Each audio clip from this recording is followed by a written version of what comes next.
Assalamu alaikum, 1 p.m. This is Radio Pakistan. The news read by Aisha Qazi. First headlines.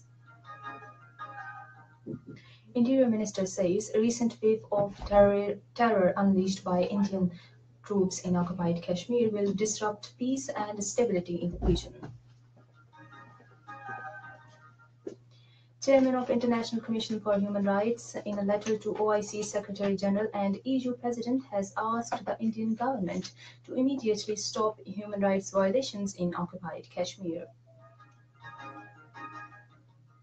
In India, journalists and opposition parties have described the new rules as an effort by Modi's government to control the press. The third and final T20 cricket match between Pakistan and West Indies is being played in Karachi tonight. Now the news in detail. Interior Minister Ahsan Iqbal has urged the international community to pay attention towards resolving conflicts in order to effectively address the menace of extremism and terrorism. He was addressing an international conference on counter-terrorism in Islamabad today.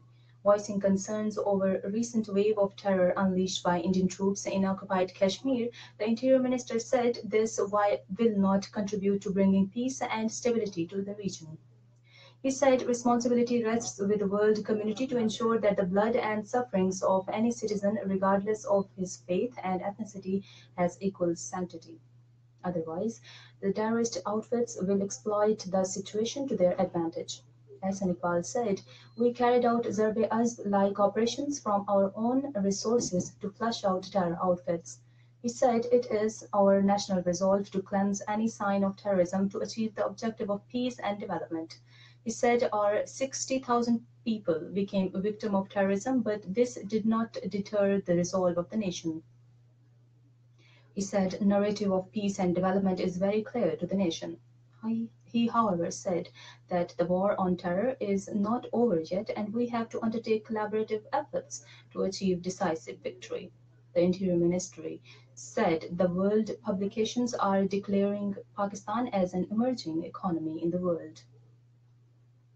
The chairman of International Commission for Human Rights, Barrister Abdulmajid Tarambo, has urged OIC and EU chiefs to condemn the bloody Sunday massacre in occupied Kashmir.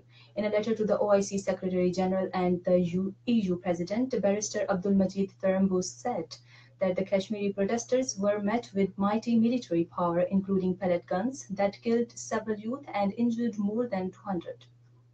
He demanded the Indian government to stop gross human rights violations in the territory to the immediate effect.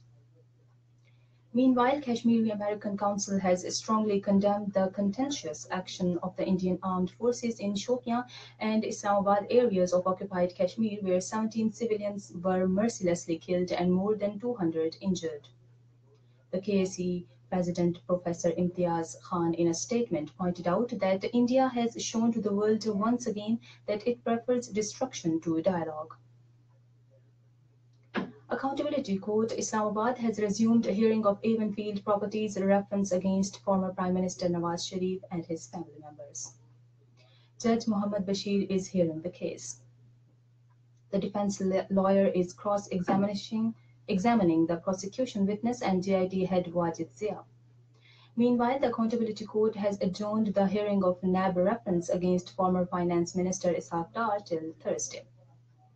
In India, government has announced crackdown against journalists publishing fake news. Information and Broadcasting Ministry said in a statement that journalists found guilty of publishing or broadcasting fake news will have to face withdrawal of their government accreditation for a limited period or permanently. Journalists and opposition parties described the new rules as an effort by Prime Minister Narendra Modi's government to control the press ahead of a general election due by next year. China says it hopes that a planned summit meeting between the United States and North Korea can advance smoothly and all sides maintain focus and avoid disruptive factors. This was stated by Chinese Foreign Minister Wang Yi at a joint news conference with Swiss Foreign Minister in Hanoi, Vietnam. He said both the sides should maintain the momentum of contact and dialogue and create conditions to smoothly restart dialogue. Russian President Vladimir Putin starts a two-day visit to Turkey from today for talks with his Turkish counterpart Tayyip Erdogan. In a statement, Kremlin said Putin and Erdogan will also launch the first unit of Turkey's Akuyu nuclear power station. The third and final T20 match between Pakistan and West Indies will be played in Karachi today. Pakistan is leading the series by 2-0.